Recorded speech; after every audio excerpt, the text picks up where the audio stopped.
Listen up, folks, to a tale from the wild frontier that'll leave you speechless. Poor ranchers saved two giant Apache sisters. Next day, their chief returned with a shocking decision. The storm had passed, but what Ezekiel Marsh found in his yard defied all logic. Two Apache women lay unconscious near his dying cattle, but these weren't ordinary women.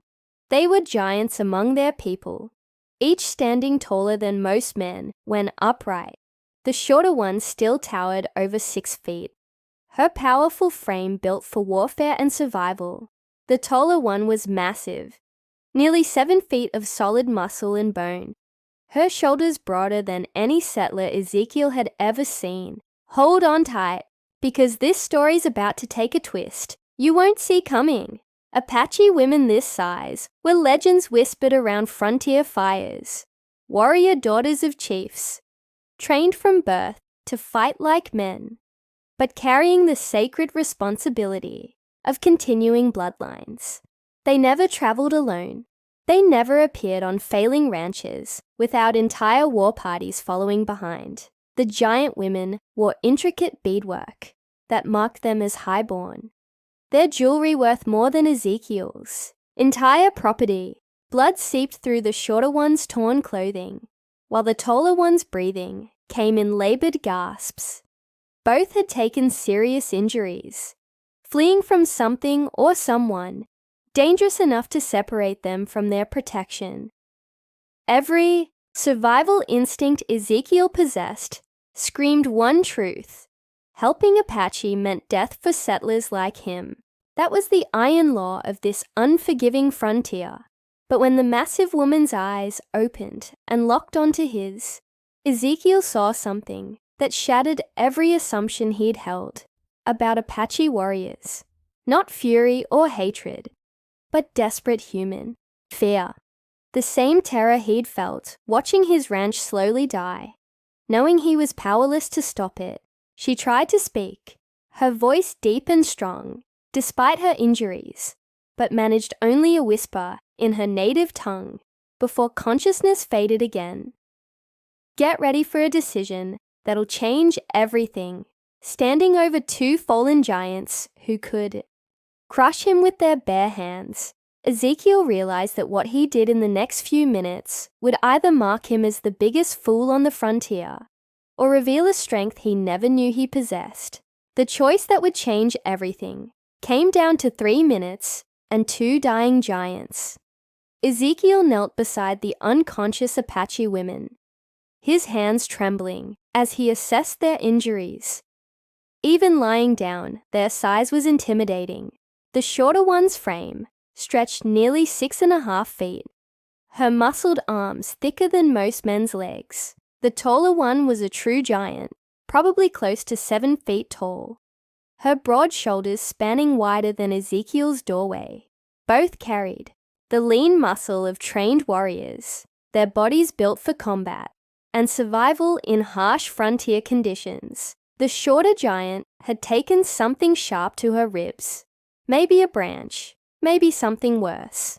Dark blood stained the earth beneath her massive frame, and her breathing rattled with each exhale. The taller one had a gash across her forehead, but her eyes remained alert, watching his every move with dangerous intensity that reminded him these women could snap his neck without effort. His ranch sat 15 miles from the nearest neighbor, 40 from town. Out here, helping Apache meant signing his own death warrant if other settlers discovered it. Men had been hanged for less, accused of collaboration, of choosing sides in a war that showed no mercy to either. The wounded giant's breathing grew shallower. Ezekiel had seen enough dying cattle to recognize the signs. She had maybe an hour, possibly less. Please, the conscious giant whispered in broken English, her voice carrying a deep, commanding tone that made clear she was accustomed to being obeyed. Help, sister. Ezekiel's throat tightened. The word sister hit him like a physical blow, bringing back memories of his own sister, Elizabeth, lost to fever 3 winters ago.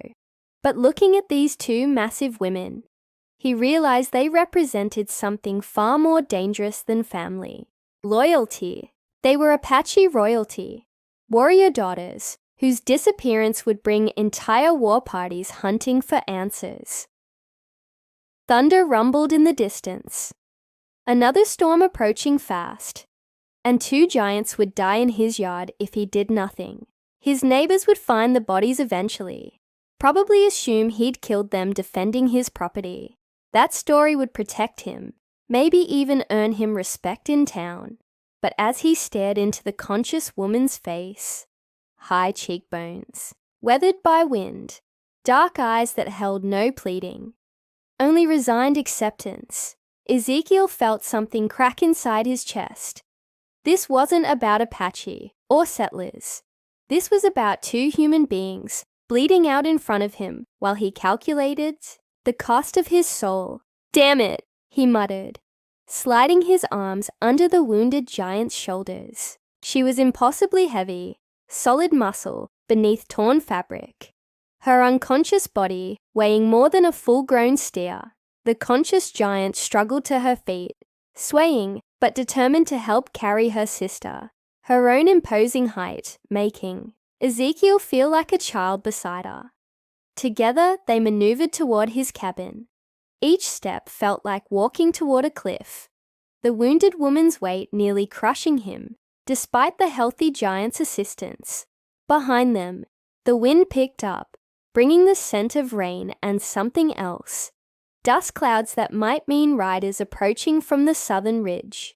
As they reached his doorway, Ezekiel realized his cabin entrance was too narrow for the wounded giant's broad shoulders. They would have to turn her sideways, careful not to worsen her injuries.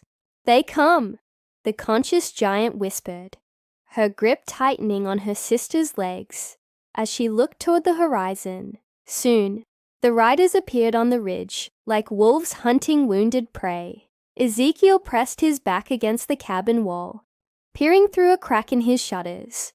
5 Apache warriors sat motionless on their horses, scanning the valley below. Even from this distance, he could see the war paint streaking their faces and the rifles slung across their backs. "Your sister," he whispered to the conscious woman, who had introduced herself as Ayana. "What did she do? Why are they hunting you?" Ayana's jaw tightened as she pressed a torn cloth against her sister's wound. Itel spoke against marriage. Chief's son wanted her as wife. She said no. The simplicity of it hit Ezekiel like a punch to the gut. A woman refusing marriage, and now both sisters, were marked for death or capture. He thought of his own freedom to choose, to say no, to walk away from anything he didn't want. These women had no such luxury. Through the window, he watched the lead warrior raise his hand, pointing directly at Ezekiel's cabin. They had found the blood trail. "How many bullets you have?" Ayana asked quietly, checking the knife on her belt with practiced efficiency. Ezekiel counted his ammunition. 12 rounds for his rifle, 6 for his pistol, against 5 experienced fighters who knew this terrain better than he ever would. "Not enough," he admitted. Itel's eyes fluttered open, unfocused, and glassy. With fever, she spoke in rapid Apache to her sister, her voice urgent despite her weakness. "What did she say?" Ezekiel demanded. "Warriors not here for us," Ayana said slowly. "Here for you." The words made no sense. Ezekiel had never wronged the Apache, never stolen their land or killed their people. His ranch sat on territory purchased legally from the territorial government, though he knew that meant little to those who had lived here first. "Why me?" Ayana studied his face with those sharp dark eyes, as if measuring whether he could handle the truth. Outside, the warriors began their descent toward his cabin, moving with the deadly patience of experienced hunters. 3 moons. Ago, Apache girl found near death by river. White man brought her to our village, left her with medicine and food, never gave name, never asked payment. She paused. watching recognition dawn in his eyes. You remember now? Ezekiel's breath caught. The girl by the creek, maybe 14 years old, half drowned and burning with fever. He'd found her while checking his water traps, stayed with her until she was strong enough to travel, then guided her toward Apache territory before riding away. He'd never told anyone, never expected gratitude or recognition. She was Chief's daughter. Ayanna continued. Chief Nalish swore blood debt to unnamed white man who saved her life. But some warriors say no debt owed to settlers. They come to test truth of her story. The sound of hoofbeats grew closer. Ezekiel realized with growing horror that this wasn't about the women he'd just sheltered. This was about a debt he never knew existed, a life he'd saved without understanding the consequences. Outside his door, the horses stopped. A voice called out in Apache, demanding and authoritative. Ayanna reached for his arm, her fingers strong and warm against his skin. What you do next, she said quietly. It decides if you live as friend or die as enemy. The door shook under a heavy fist, and a voice called out in English. White man, we know you inside. Come out now. Ezekiel's hands trembled as he gripped his rifle. Beside him, Ayanna helped her sister sit up against the wall, both women, preparing for whatever violence might come. Etel was pale but alert, her dark eyes fixed on the door with grim determination. I go out, they might kill me, Ezekiel whispered. I stay inside, they'll burn us all out. No burn, Ayanna said firmly. They test your courage, not seek war. Apache way. Another voice joined the first, younger and more aggressive. You help women who defy Chief's son. This makes you enemy of Apache people. Ezekiel recognized the trap. If he admitted to helping Ayanna and Etel, he sided against the chiefs, a son. If he denied it, he lied to warriors who had already seen evidence of his actions. Either path led to death. But Ayanna's next words changed everything. Tell them truth about River Girl. Tell them your name.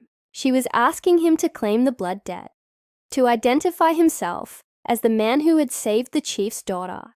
It meant gambling his life on the word of a 14-year-old girl from months ago, betting that her father valued honor above politics. The pounding grew more insistent. Through the window, Ezekiel saw two warriors moving toward his small barn where his horses were kept. They were running out of time.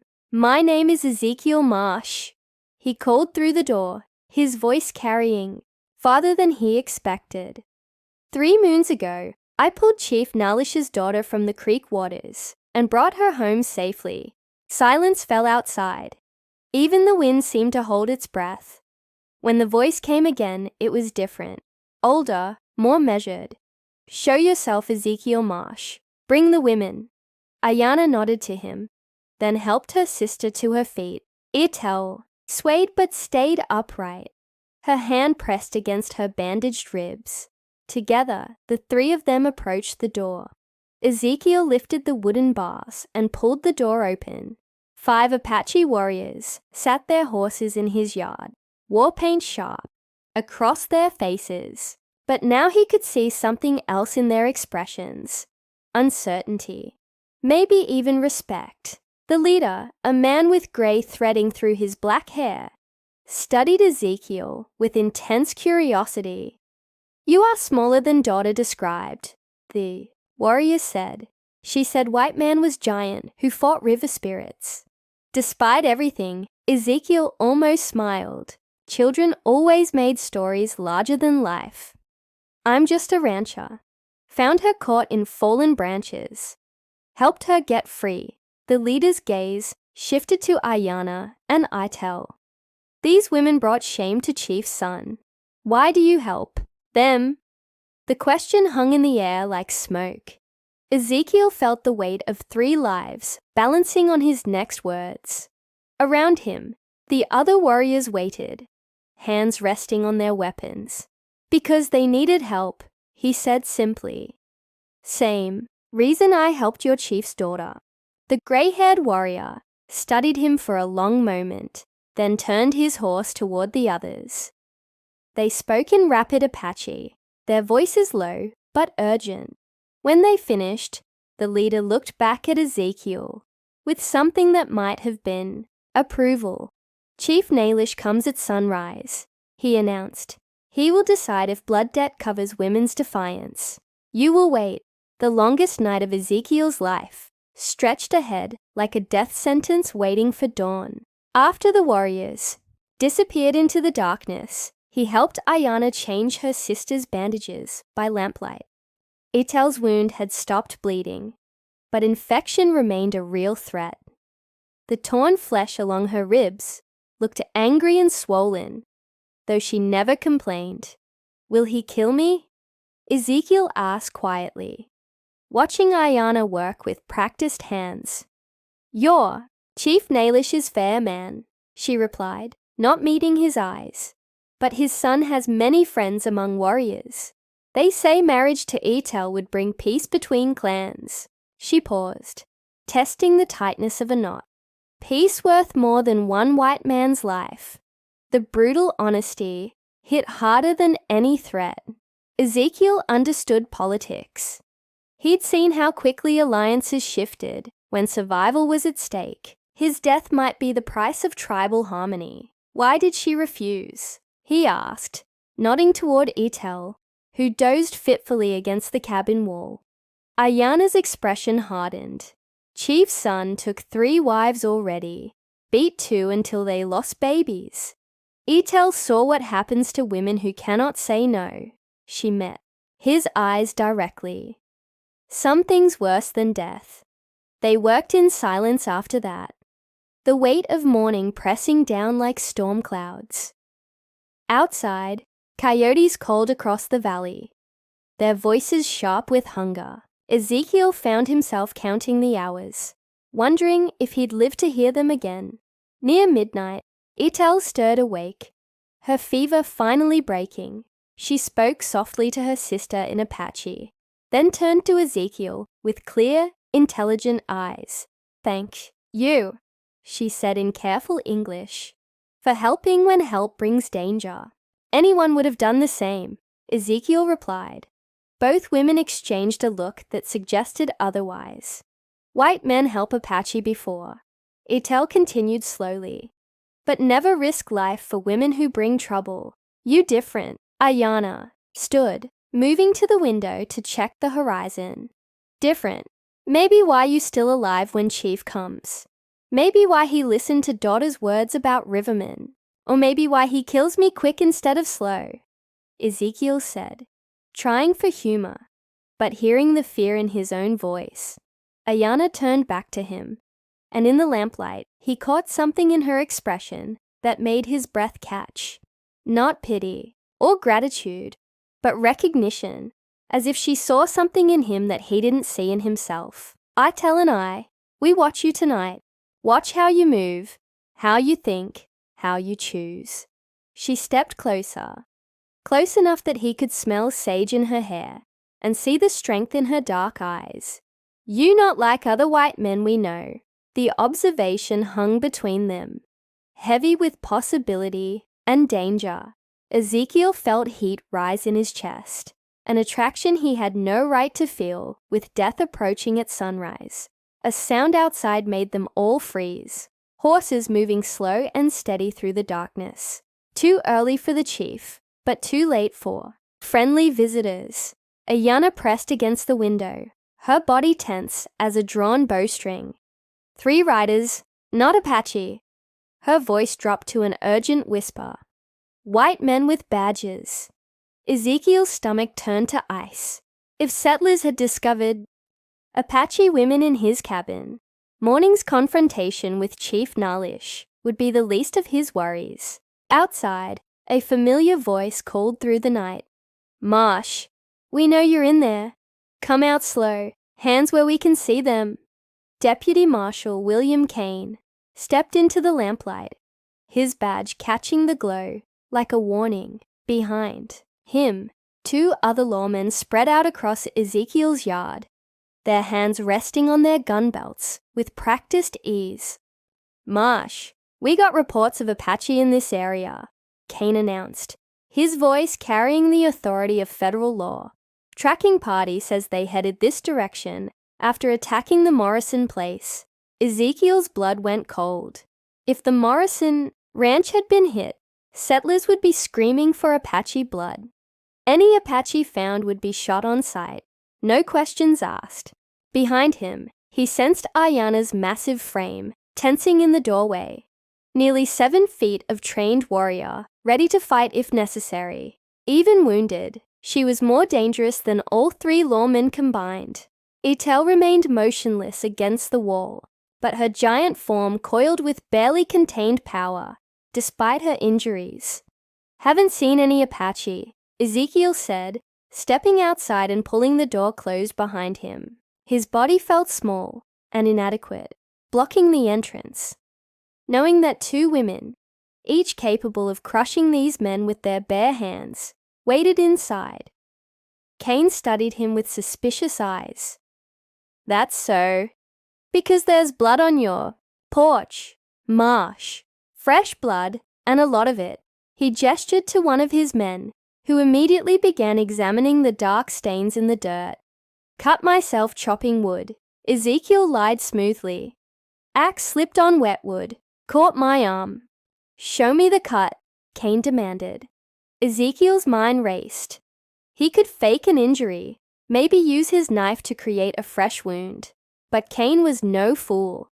A federal marshal would spot the difference between old blood and new, between injury and fabrication. "Deputy," called the man examining the bloodstains. "This ain't from one person. Different patterns, different amounts. And these footprints," he pointed to impressions in the mud. "These are huge, bigger than any settler I've seen." Kane's eyes narrowed as he studied the massive footprints that clearly belonged to the giant Apache sisters. "What kind of people you been hosting here, Marsh?" "Don't know what you mean," Ezekiel replied, but sweat beaded on his forehead. Kane drew his pistol. "Step away from that door. We're searching your place." "You got a warrant?" Ezekiel asked, though he knew it didn't matter out here. Federal marshals made their own law, especially when hunting Apache. "Don't need one for Indian killers," Kane replied coldly. "Stand aside." Ezekiel knew he had seconds before they discovered Ayanna and Etel. Once that happened, all 3 of them were dead. The giant women for being Apache, him for harboring enemies of the territory. But as Kane stepped toward the door, Ezekiel made a desperate decision. "Wait," he called out. "You're right. There are Apache here. 2 women, badly injured. They came seeking help." Kane's gun swung toward him. "You admit to harboring hostiles. I admit to helping 2 dying human beings," Ezekiel said firmly. "Same as I'd do for anyone else." The marshal's face twisted with disgust. "Apache sympathizer. You'll hang for this, Marsh." Behind the door, Ezekiel heard movement. The giant sisters, preparing for battle. But before anyone could act, one of Kane's men called out urgently from the ridge. "Marshal, riders approaching from the north. Too dark to see how many." Kane spun toward the sound, his weapon forgotten for the moment. In the distance, the sound of approaching horses grew steadily louder. "Could be more Apache," Kane muttered, then raised his voice to his men. "Defensive positions. We'll settle with Marsh after we see who's coming." As the lawmen scrambled for cover, Ezekiel realized that reinforcements were arriving, but whether they came as salvation or doom would depend entirely on who rode through the darkness toward his cabin. The sound of hoofbeats grew closer, carrying with it the weight of judgment that would arrive with the dawn. The riders that appeared in the darkness weren't Apache. They were more federal agents, reinforcements that Kane had called for backup. Marshal Kane, the lead rider, called out, dismounting quickly. "We've got orders from the territorial governor. All Apache harbored by settlers are to be brought in for questioning about the Morrison killings." Kane's confidence returned with the additional support. Now, 6 armed lawmen surrounded Ezekiel's property, making resistance impossible. "Search every building," Kane ordered. "Bring out anyone you find." Ezekiel's heart pounded as he realized his confession had doomed them all. Within minutes, Ayanna and Itel would be discovered, and all 3 of them would be dead or imprisoned. But Ayanna surprised everyone by stepping out of the cabin voluntarily, her massive frame filling the doorway before she emerged into the lamplight. Even the hardened marshals stepped back involuntarily. None had ever seen an Apache woman of her size and bearing. She carried herself like royalty, her nearly 7-foot frame moving with deadly grace despite her injuries. "I am Ayanna, daughter of Chief Nalish," she announced in clear English. "This man saved my sister's life when she was dying. Apache law protects those who show mercy to our people." Itel followed her sister outside, her own imposing height and muscled frame making the marshals exchange nervous glances. These weren't ordinary Apache women. They were giants among their people, trained warriors who could kill with their bare hands. Kane raised his rifle toward the sisters. "Apache law doesn't mean anything to federal marshals. You're coming with us." "No," Ayanna said simply, her deep voice carrying absolute authority. "We are not. You don't have a choice," Kane replied, but uncertainty crept into his voice. Something about these giant women's confidence suggested they knew something he didn't. Ayanna smiled, a cold expression that reminded Ezekiel of her father. "My father comes at sunrise. He will speak for us then. Until sunrise, we remain under protection of blood debt owed to this man." "What blood debt?" Kane demanded. Itel stepped forward, her massive frame casting shadows across the yard. 3 moons ago, White Rancher saved Chief's youngest daughter from drowning. Apache law says life debt must be honored. This man called in debt tonight when he helped us. The marshals exchanged glances. They had heard of Apache blood debts, sacred obligations that even war parties honored. But they had never encountered a situation where a white settler could claim such protection. "That's Indian superstition," Kane said, but his voice lacked conviction. "Federal law supersedes tribal customs." "Does it?" Ayanna asked quietly. "Then explain why territorial governor signed treaty last winter, recognizing Apache legal customs in matters involving tribal members." Kane's face went pale. The treaty was real, a political necessity to avoid all-out war. If these women were really Chief Nalish's daughters, and if Ezekiel could prove he'd saved another daughter, then federal law would be forced to recognize the blood debt until the chief himself could rule on it. "We'll wait until morning," Kane finally said. "But if your father doesn't show, or if his decision doesn't satisfy federal requirements, all 3 of you are coming with us." As the marshals established a perimeter around the property, Ezekiel realized that everything now depended on what Chief Nalish would decide when he arrived with the sun. Ayanna moved closer to Ezekiel, her imposing presence both protective and comforting. "Father is wise man," she said quietly, "but wisdom sometimes requires difficult choices." Looking at the armed men surrounding his property, Ezekiel understood that Chief Nalish's decision wouldn't just determine their fate, it would set precedent for how Apache and federal law interacted on the frontier. As the long night wore on, all they could do was wait for sunrise and hope that wisdom would prove stronger than politics. When judgment finally came, dawn broke with the sound of approaching horses, exactly as Ayanna had promised. Ezekiel stood in his doorway, exhausted from a sleepless night, spent watching federal marshals patrol his property. The giant sisters had maintained their vigil beside him, their imposing frames serving as both protection and reminder of what was at stake. Marshal Kane emerged from behind his makeshift barricade, rifle ready, as dust clouds appeared on the northern horizon. "That better be your chief," he called to Ayanna, "because if it's a war party, we'll start shooting." Ayanna straightened to her full, intimidating height, her nearly 7 feet of trained muscle casting a long shadow in the morning light. "My father comes as promised. He will speak Apache law and federal law both." The riders materialized from the dust, not the massive war party Kane had feared, but Chief Nullish, with a carefully chosen group of 5 elders, their faces painted for formal ceremony. They approached slowly, deliberately, every movement calculated, to show respect for both Apache tradition and federal authority. Chief Nalish dismounted with the dignity of a man accustomed to command. He was older than Ezekiel had expected, maybe 50 winters, but his body carried the lean strength of a survivor. Most striking were his eyes, intelligent, calculating, and completely unintimidated by the armed marshals surrounding him.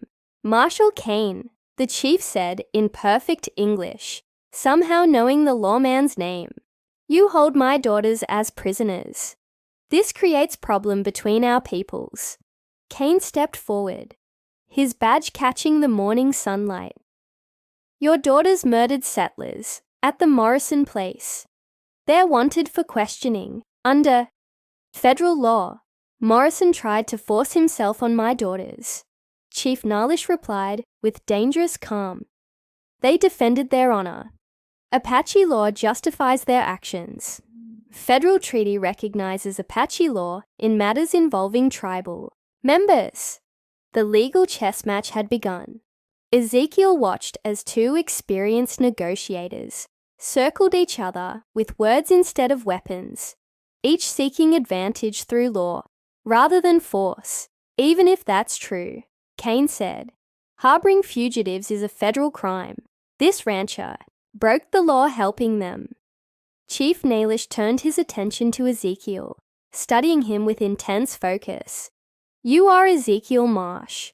3 moons ago, you saved my youngest daughter from drowning in the creek."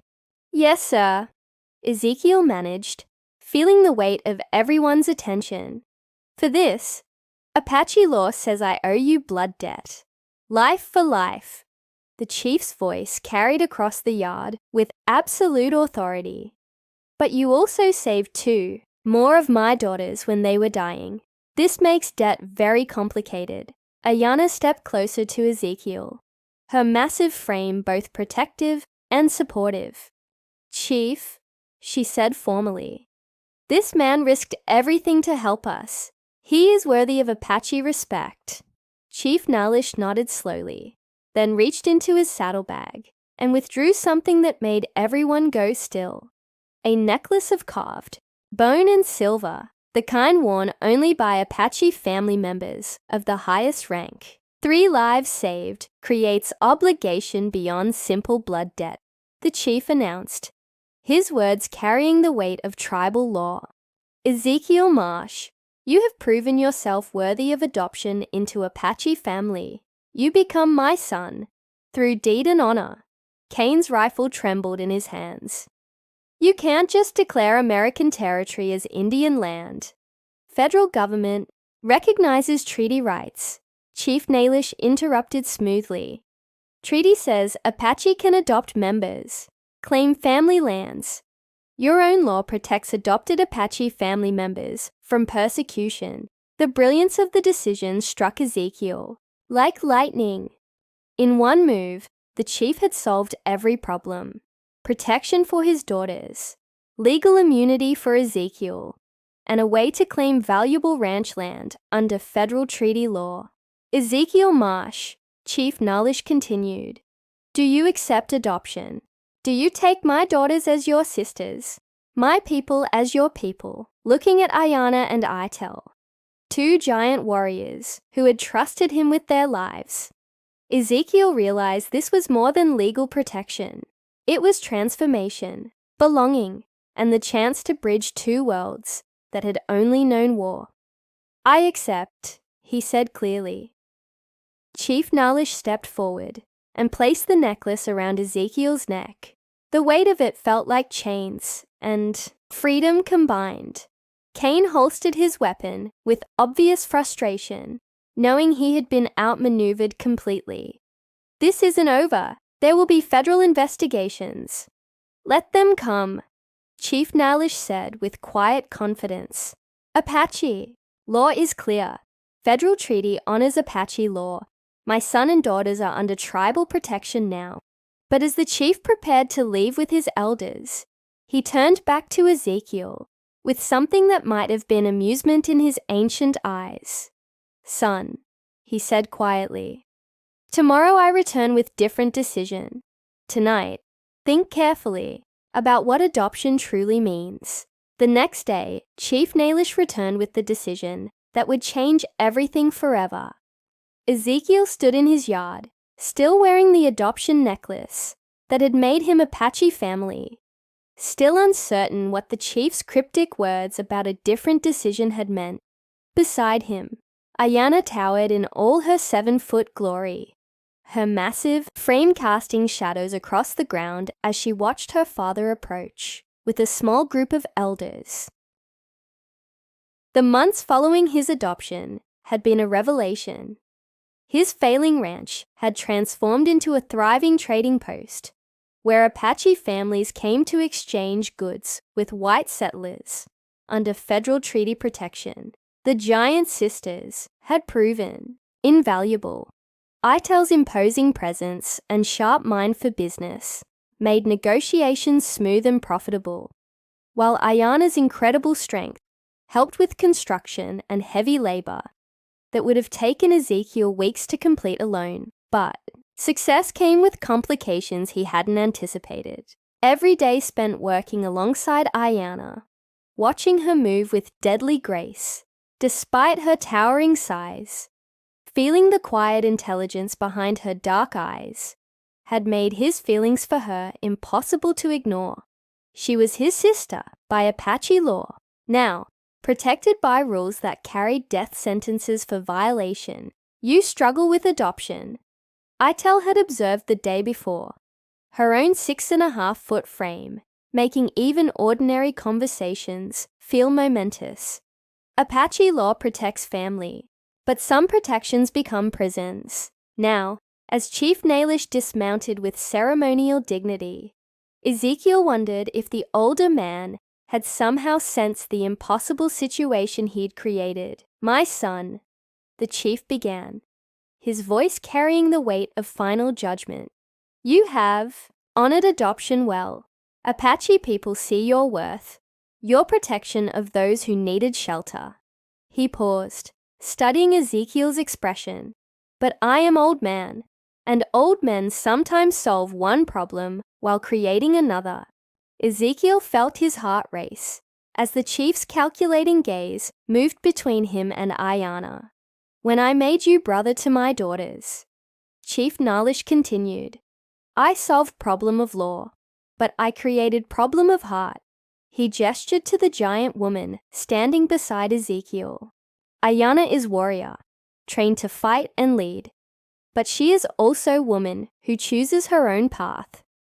Apache law respects such choices." Ayanna stepped forward, her imposing height making even her father look small by comparison. "Chief," she said, formally, "I choose to speak." "Speak then, daughter." Her deep voice carried across the yard with absolute clarity. "Brother has shown honor beyond any white man I have known. His heart is true, his courage proven." She paused, meeting Ezekiel's eyes directly. "My heart sees him not as brother, but as man worthy of different bond." Chief Nalish smiled, the same calculating expression that had terrified federals, marshals. "Apache law has solution for this too."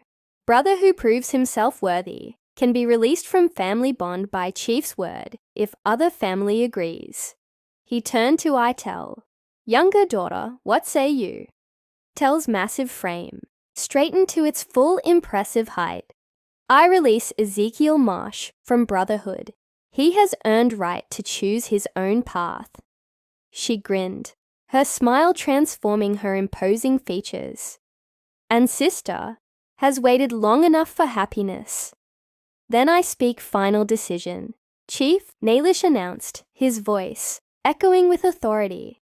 I release Ezekiel Marsh from adoption. He is no longer my son by law. The words hung in the air like smoke.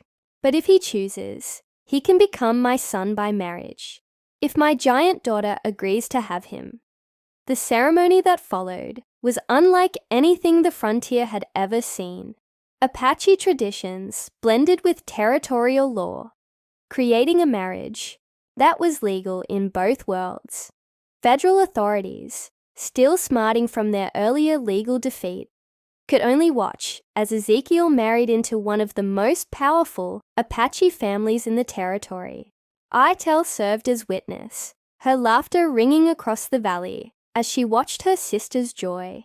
Standing nearly 7 feet tall in traditional wedding dress, Ayana was a sight that took every witness's breath away. A giant among women, beautiful and deadly, choosing love over duty.